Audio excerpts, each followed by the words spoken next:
That's the thing with relative poverty, is not a measure of poverty, it's a measure of inequality. The unemployment data showed that the unemployment rate is at 5.2%, which is its highest level since COVID. Within that, the unemployment rate of 18 to 24-year-olds went from 12.7% to 14%. Youth unemployment rate now higher than the European average.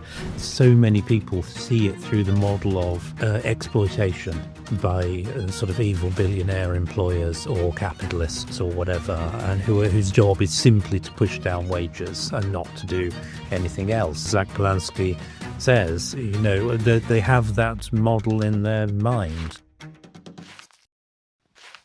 Hello and welcome to the Institute of Economic Affairs podcast. I'm Callum Price, Director of Communications here. Today I'm joined, as always, by our Director General, Lord Frost, and our Editorial Director, Kristian Niemietz. Plenty on the agenda today, as always, lots of economic news. We're going to ignore what's going on with the royal family, because that's nothing to do with us, thankfully. But before we do that and dive into it all, do subscribe to us on YouTube and on Substack to get all of our stuff straight to your inbox. That's at insider.iea.org.uk. Subscribe to us on YouTube or wherever you get your podcasts. Leave comments. We do look at them and try to take all the feedback that you have, so that's really helpful. Now, diving in, big week economically, different news across the board, different speeches given, stats dropped, lots to get into.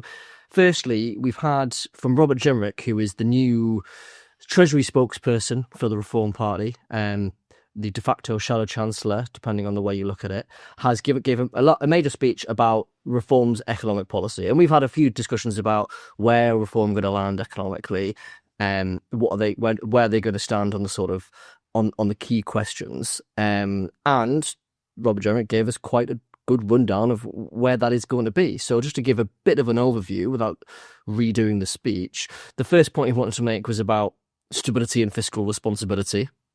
So he pledged to make spending cuts. He was basically very keen to persuade the bond markets that Reform UK are not a party to worry about. This is a bit of a departure from their tax cutting, questionable maths in their manifesto in 2024. But they also said they'd keep the OBR, although reform it, as well as keep the independence of the Bank of England, although again reform mandates and that sort of thing too. They talked a lot about cutting the welfare bill. They reversed their policy on the two-child benefit cap, where they had originally said they would get rid of it. They've now said they would reinstate it after the Labour government has got rid of it. They said they'd make taxes simpler, lower, fairer. They want to talk about getting businesses growing, repealing red tape, making the benefits, sort of finding the best benefits of Brexit. Planning reform they were good on. They said lots of interesting things about that, and on cheap energy as well, using the oil and gas in the North Sea, not least, and of course about cutting down on migration as well. They were increasing the barriers to people who come here being able to access welfare payments and the like, but also saying that globalization, being a bit globalization skeptic, especially on free trade. I think Jenrick's words were something along the lines of free trade is all well and good with your allies, but if you let other countries take other hostile nations sort of take liberties, then that's not so good, and that they would protect security important industries, to which he mentioned defence as one, steel industry as another, and cars as a third. So that's a bit of a mishmash of everything he said. David, I'll turn to you first. What was your sort of overall takeaways from the speech? So it came across to me like he has emphasised reassurance over and above any other message that he could have conveyed and may yet convey, because I think this is presumably only the first stage. It doesn't describe a complete policy approach. It sets down some markers. And I think Reform, probably should be worried about the bond markets on the basis of what they've said so far. They do need to recalibrate a bit and reassure. Of course, the best way of dealing with the bond market is not to have a deficit in the first place. That's a different question. But I read this as a speech that's intended to reassure, intended to convey that there won't be sort of random radicalism on the basis of past sort of statements produced for sort of short-term reasons, but doesn't necessarily exclude some radical moves in the future. I mean, he says quite little, if anything, about supply side reform generally, public sector reform. He talks about a lower tax burden, but obviously there's a program to be set out there. So I think it has to be read in that sense. It's designed to reassure, put down a few markers. No doubt there'll be more to come.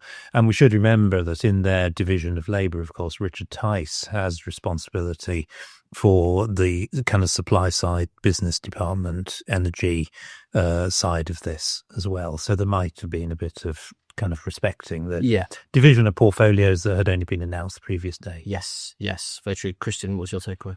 Well, overall, I was positively surprised. I think this is the first serious economic policy statement that I've seen from Reform. Mm-hmm.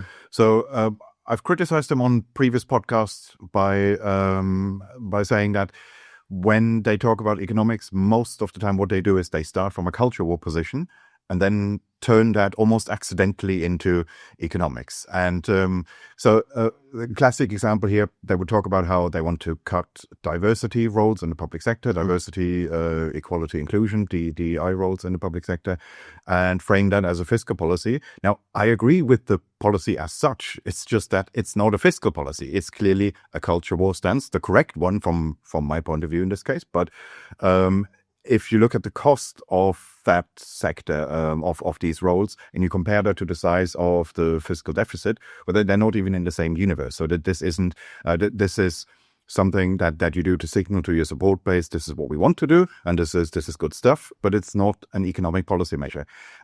This is the first time that they deviated from that pattern, where Jenrick still made some culture war noises, but then moved on from there into serious economics. So, for example, he talked about how foreign nationals shouldn't receive universal credit, should be entitled to universal credit, and then moved on from that to saying, but we also have too much economic inactivity among the domestic-born population, and then talks about reversing this massive increase that we've seen in the welfare rolls, specifically since just before the pandemic. And okay, you can present those as part of the same package, those two policy ideas. It's just that, again, numbers-wise, the latter is, of course, a much bigger deal than the former. So if you come here on a work visa, most of the time your access to benefits is already quite restricted. So it's not that there's massive fiscal savings to be had from that. Whereas the domestic situation with this massive increase in people receiving disability and incapacity benefits, and I think it's an increase of almost 1 million people since before the pandemic. That's a much bigger deal, and that's harder to do. That's where so he starts with something where, from the perspective of his likely voters, there probably isn't a trade-off. It's something that they approve of anyway, even if the fiscal savings are minimal, and then moves on to something which is a bit of a tougher sell, including for people who might be inclined to vote for him. And by combining it in that way, that's a positive step, and that's where, if you. So last week we had this event where our colleague Steve Davis presented his new book on his theory of the political realignment. He is pessimistic about the future of the political right, because he thinks, well, nowadays political camps are mostly defined by culture war issues, by whether you're a nationalist or cosmopolitan, and he thinks that political right is bound to become more statist and interventionist on economic questions, because he thinks it's a more natural fit. If you're a cultural nationalist, you will also be an economic statist. Well, if the Jenrick speech is anything to go by, not necessarily, because he starts with, okay, this is not a libertarian speech. This is a socially conservative speech, but then he combines that with at least selective economic liberalism, and in a way that is not contradictory. You can package things in that way. And if that is the future of the right, that looks at least more encouraging than what Steve Davis thinks is going to happen. Yeah. I mean, it was an interesting discussion. I think it's still out there. Yeah, you can still watch it on YouTube and elsewhere. And indeed, I was arguing in talking to Steve that exactly the future for the right is finding itself in this position, which is, if you like, about the nation, relatively social conservative on that side of things, but free market in its economic policy. And this speech is at least a step in that direction. I think some of it remains to be proved. And, if I was in active politics, I think that's where I would be looking to try and end up. Yeah, the sort of what I think Steve calls it the national liberal side, which is capitalism in one nation, basically. Yeah. But the and I agree that is roughly where Jenrick has landed here, and therefore Reform have landed. But there's a couple of things in there, particularly those sort of national security noises about protecting those industries and being a little bit more skeptical of free trade. Do you think that is a serious problem? Do you think it's inevitable that everybody's going to be going in that direction? And how much of a problem is the use of sort of national security or strategically important industries? That's the sort of thing that could proliferate quite a lot, isn't it? Yeah, I mean, historically, they tend to proliferate. And, we perhaps remember the French sort of strategic interest in its yogurt manufacturer 20 years ago when there was the Danone takeover. But, I mean, there obviously is an intellectual case. Even Adam Smith made it for a national security protection in some form, strategic industry case. The political economy problem is that it always tends to expand. So I think it remains to be proven. I think a lot of, the problems we have with the steel industry and the car industry, so on, are to do with bad policy generally of all kinds, rather than necessarily kind of predatory trade policy. That might be a bit of it. I suppose it depends on the wider context, and what one has to be realistic about where you start from. If reform turned out to be a fairly radical supply side, getting spending, getting tax down and macro policy, if that's where they're going, then you can live with a bit of imperfection in other areas if the general policy direction is clearly right. And that is what we don't know for sure yet. Yes, I think. But that is the one area. And talking about, he said, we don't want to pick winners, but we do believe in an industrial strategy.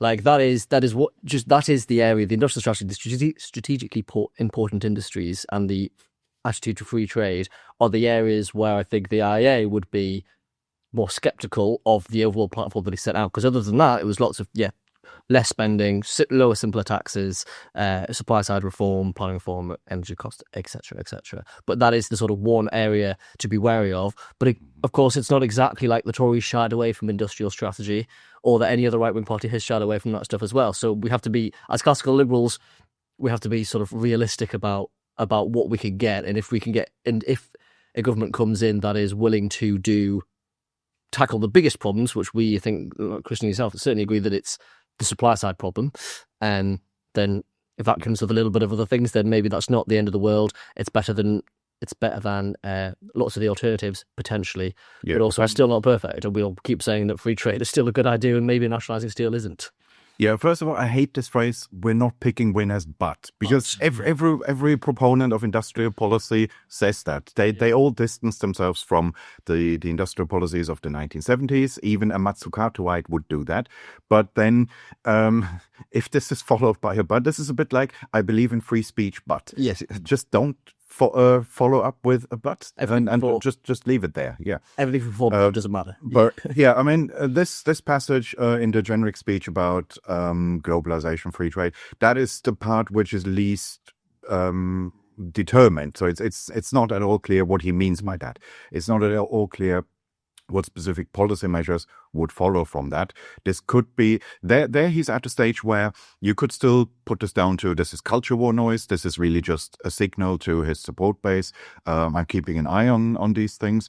But it could also be the opening of an actual protectionist policy platform. We just don't know. He doesn't say what he wants to do with this, where he wants to take this. And in that sense, it's a bit unusual for the other components of the speech, where quite clearly starts with a bit of culture war noise and then instrumentalizes that to make an economic case that is actually quite good. So, for example, when he talks about neutrality rules, this is it's a bit of a tough sell because it's quite technical, technocratic. It's not something that you would use for a rabble-rousing speech. But he starts quite cleverly by saying these are EU rules. He presents that as, well, if you're a Brexiteer, you should be against this. And okay, yes, technically they are EU rules, but it's been because of its domestic political decisions to keep them here. And this isn't something that we can blame on the EU. But nonetheless, it's quite a clever framing. And this is a way to tell his supporters, look, here's the reason why you should be against this. And if he sells it in that way, why not? It's a completely legitimate sales strategy.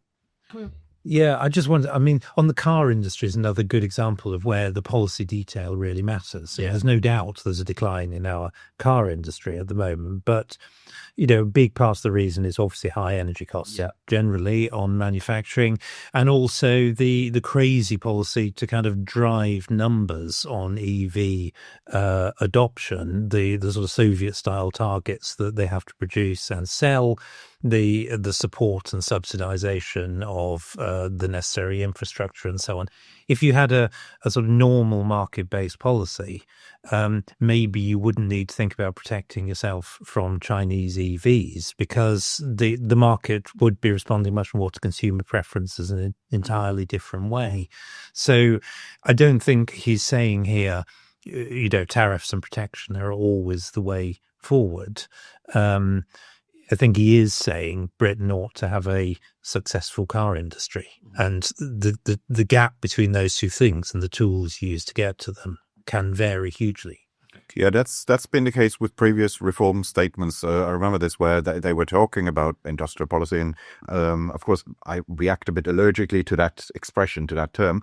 But then they pivot from that to net zero, and where I think, well, if that's what you mean by industrial policy, getting rid of or watering down net zero, fine. If you insist on calling that industrial policy, I wouldn't call it that. But if you insist on calling that, then okay, have that term. I think there's a difference in approach between, say, sort of our take at the IEA with others on the right who care more about industrial policy, but actually it ends up in the same conclusion, which we need to do planning reforms so we can build infrastructure better. We need to stop the net zero thing so our energy costs will fall. And the classic free market position would be, we need to do those things because they are stopping a market functioning properly. Other people may argue we need to do those things because we want to specifically bring back manufacturing or whatever. And I think my position would be, if manufacturing comes back because of that, that's great, but we need to do it because we need a market to function properly, because that's how we'll get growth. But if it's effectively we're all saying the same thing in terms of what policies we'd actually implement, then that's a win, right? In an ideal world, yes. In an ideal world, it wouldn't really matter whether you start from first principles or whether you start from an economic nationalist position. You can converge on a similar position in the end. The question is just what happens if, say, you had a reform conservative coalition or whatever, some kind of right-leaning government, and they decide or realize that the supply side reforms, they're a bit too difficult, or that there's some opposition, and or even they get them through, and it still turns out, even with that out of the way, it's still the case that some things are just cheaper to manufacture in China. What next? What do you do then? What next is the issue, isn't it? Just before we move on to topic, I want to ask, do you think, David, you made the point that the main message from the Jenrick wanted to get across here was sort of, you can trust us, stability, fiscal responsibility. And there's arguably a little bit of a Toryfication of the reform economic policy here, and that Mel Stride could have made a very similar speech, I think. But do you think there's a tension that in wanting to display themselves as sensible, can trust them on the economy and neuter that risk politically, that they actually sacrifice the ability to be really radical and do something sort of that really will shake up the system? So, he talks about £25 billion in welfare cuts. That's not actually that much. I mean, it would be good, don't get me wrong, but it's not quite the rip up the playbook, the Afuera approach that we might want to see. And also on the triple lock, I mean, he was a bit equivocal about it. There seems to be something coming down the line, but you would sort of hope that that's the sort of policy that reform might have the capacity to tackle, because they are this, everything's broken, we need to completely upend the system to fix it. But are they watering down that message to become more sensible and trustworthy to the bond market? Is there a tension there? I mean, there could be a tension. I think it's sort of implicit rather than explicit at the moment, and so much depends on what is said. I think, I don't know whether this is actually what's going on, but certainly my view would be don't tackle these problems piecemeal. Don't say we're going to end the triple lock without properly explaining it and putting it in the context of wider welfare reform, say, and a broader program for where you want to take the economy. It's important that people see that there are some gainers as well as only losers, and if the critique of a policy statement is like, well, you didn't say anything about this or this, in a way that's fair, in a way it isn't, because you do need to develop the total approach if it's going to land. And I think this is that total approach is going to determine whether it's a radical reforming government or a more conservative small c one. Yeah, that was the Roger Douglas approach in New Zealand in the 80s, where he wrote about this later, this policy speech, quite an unusual speech, where he talked about if you pick a fight with interest groups, it needs to be several of them at the same time. So nobody can say, you're singling out us and why us? What have we ever done to you? If you can show, look, I've got a program here, it's uncomfortable for lots of groups at the same time, but then nobody can legitimately complain. And also that if you have several, well, he said you need to be a moving target, so that by the time the interest groups have formed against your policy, you're already moving on to something else, and you need to move fast. And I guess that would be the way to, with something like the triple lock, you would, have to wrap that up with, combine it with welfare reform, various other measures, so that you can really present this as an overall package where you can legitimately say, yes, there is a short-term cost to this, and not everybody is going to like it. But here's the reason why we're doing it, and then that's easier to do if you have a big package where you can come up also with big numbers, where you can really show if you get this through, the public finances will be in order, will be sorted. Yeah. Speaking of the public finances, this week there's been two big data drops that have told two opposing stories about what's going on in the economy and with the government's approach to it. Earlier in the week, the unemployment data showed that the unemployment rate is at 5.2%, which is its highest level since COVID. Within that, the unemployment rate for 18 to 24-year-olds went from 12.7% to 14%. Youth unemployment rate now higher than the European average. So bad news on the employment side. We'll come into what story that's really telling and what that means. But on the other side, the public sector surplus data was published this week too, that showed for January there was over 30 billion in surplus.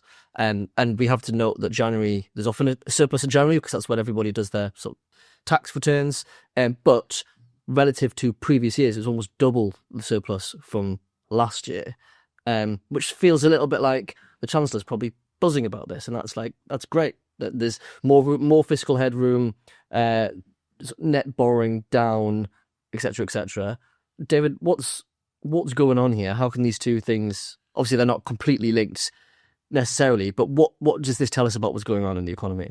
Yeah, I mean, there is only one economy. Therefore, unless the stats are wrong, they must all be compatible in some fashion.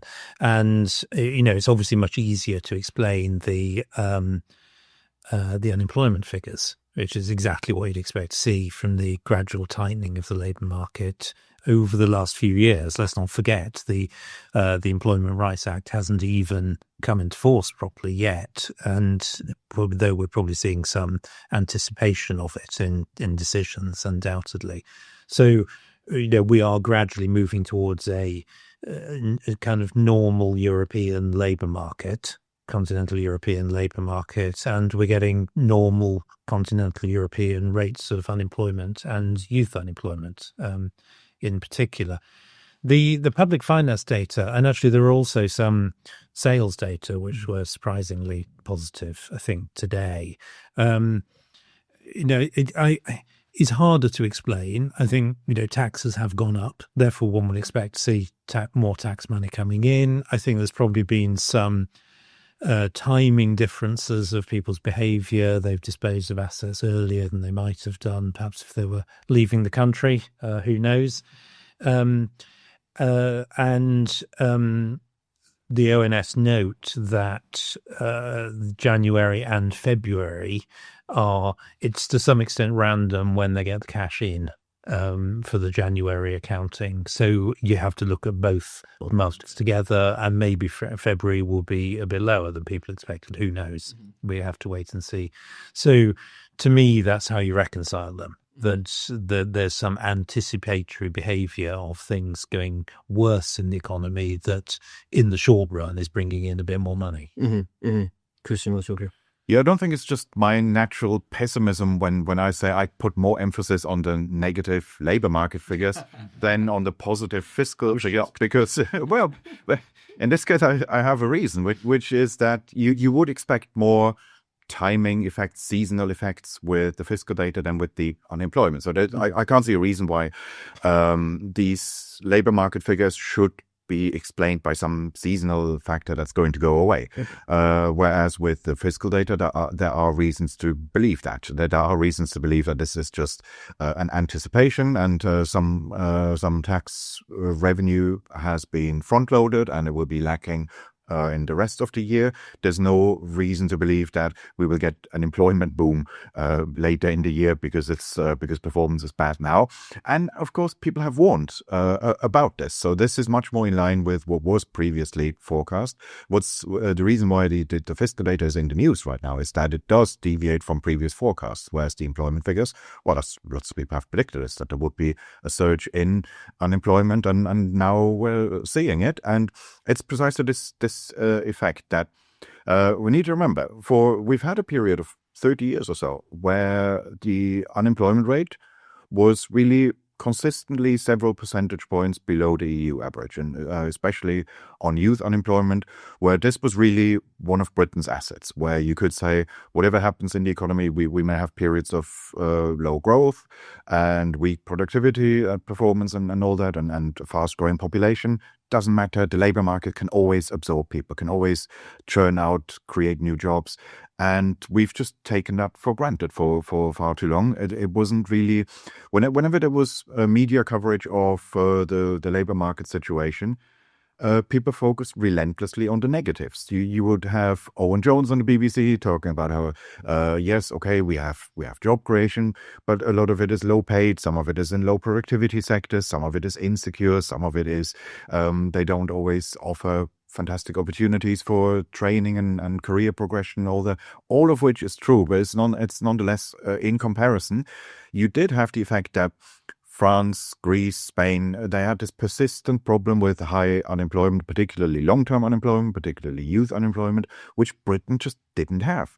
And that is why you did notice this during the Eurozone crisis, that you suddenly heard people speaking Spanish on the London buses, where they were coming here, despite the high living costs, despite the weather, everything, because this was an economy where you could find jobs, where that was the one asset. And when you don't appreciate it, when you only slag it off all the time, at some point you lose it. And that's why this as you say, we now have something that looks much more like a normal EU average labor market, and we also see normal EU average unemployment figures.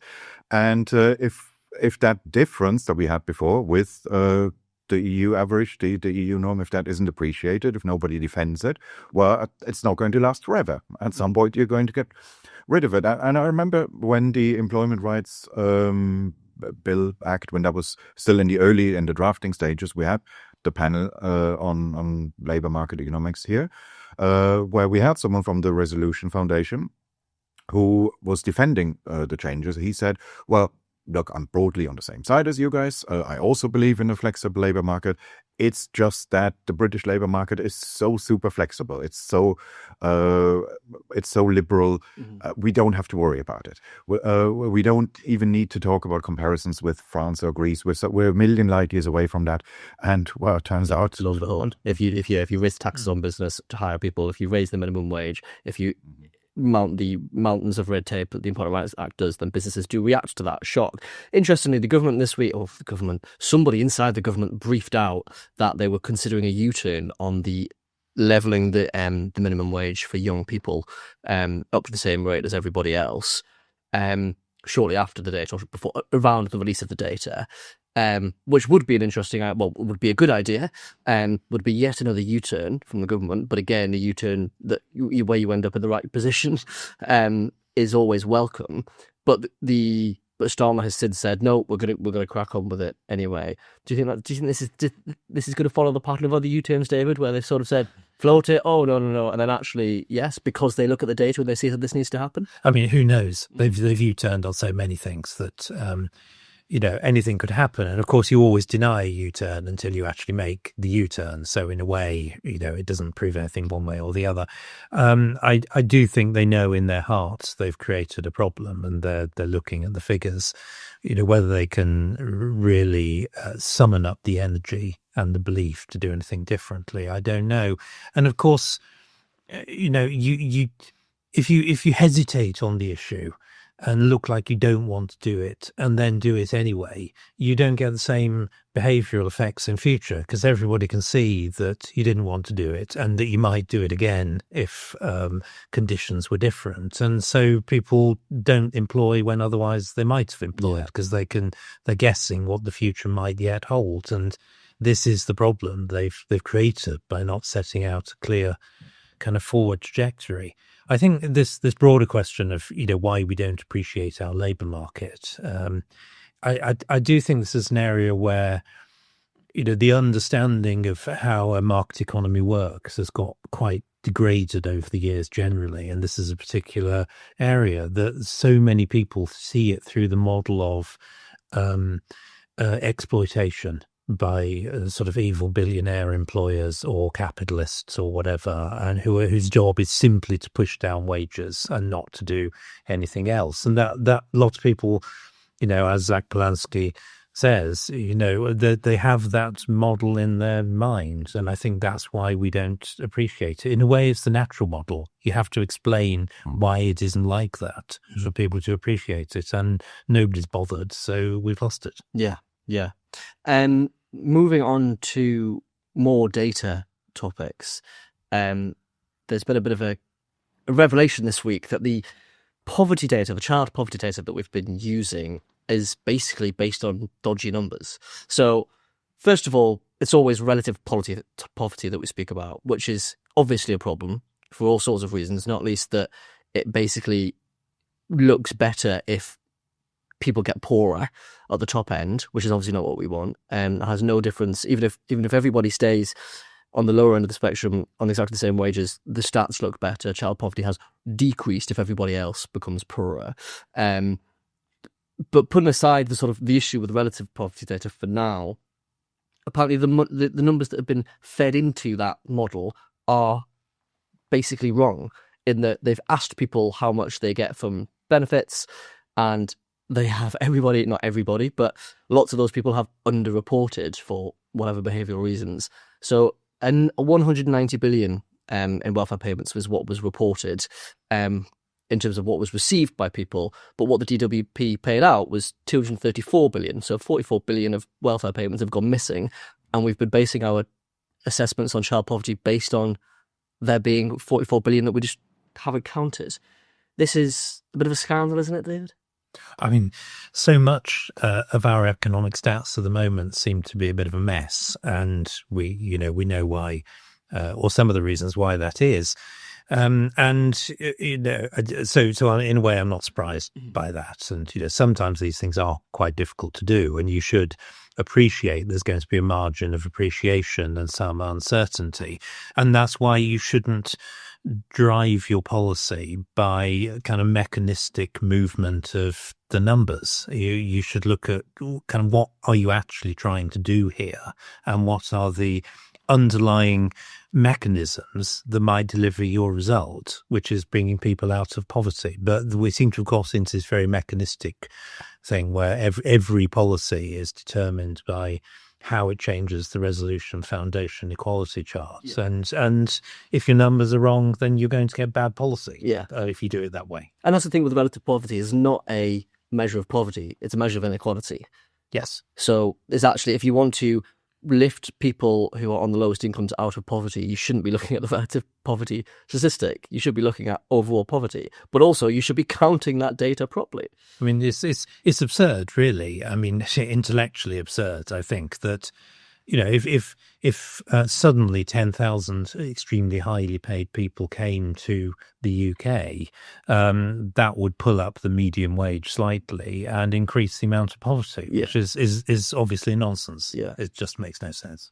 This is all a bit of a déjà vu for me. I've even dug this out here of the basement. This was my first book 15 years ago, in which I wrote about all this. The undercounting of benefit income, that's always been an issue. It wasn't me who discovered this. I was just using IFS publications and data. This has always been an issue with income data, self-reported income data, that people underreport benefit income, and quite systematically. You can even see a pattern where, if you break this down between different types of transfer payments, that say the state pension is reported almost perfectly accurately. So people say exactly how much they get in state pensions, and that's because firstly it's a relatively simple kind of payment. You get the same amount and every month, and also there is no negative social reputation, so people have no reason to underreport it. It's specifically those benefits, and in those days it was income support. Now it's got to be something else, where there is a bit of a social stigma. People think that if they report how much they get, they will be seen as benefit scroungers or something. That there's a bit of a social stigma reason to underreport it. But whatever the exact reason, the pattern has always been there that benefit income is underreported, and that biases the figures. That's why it would make much more sense, rather than to look at income figures for poverty measurement and other purposes, to use expenditure. How much do people spend? Because that's much more stable than income. And also because so not just for benefit recipients, but also if you think of self-employed people or freelancers, they may have volatile incomes. There may be a year when their income is very low or zero even. They may make losses, but of course their expenditure doesn't go down, because they know they made money in the previous year, they're anticipated to make money next year. They're not going to live like in a Charles Dickens novel. They will engage in consumption smoothing, and that's one reason why it makes much more sense to use expenditure figure, household expenditure, household consumption ideally, and that's much more stable than income data. And there you don't get that problem. People just report how much they spend, and whether they get that from benefits, from self-employment income, from freelance income, from some other sources, doesn't matter. How much do you spend? That's the question. And then you get rid of these problems. Would that be, because I think what the DWP are going to be doing now is swapping so that they count how much in the numbers, they count how much they pay out, rather than asking people to self-report. Which would be better between those two, between spending data and actually just how many benefits the government pays out? Well, okay, the problem is you don't know how to allocate that to specific households. You know how much you pay out overall. Of course, we have the figures from the Department of Work and Pensions. They know how much they spend on benefits, but you want to know where exactly does that end up when you have people reporting their own income situation.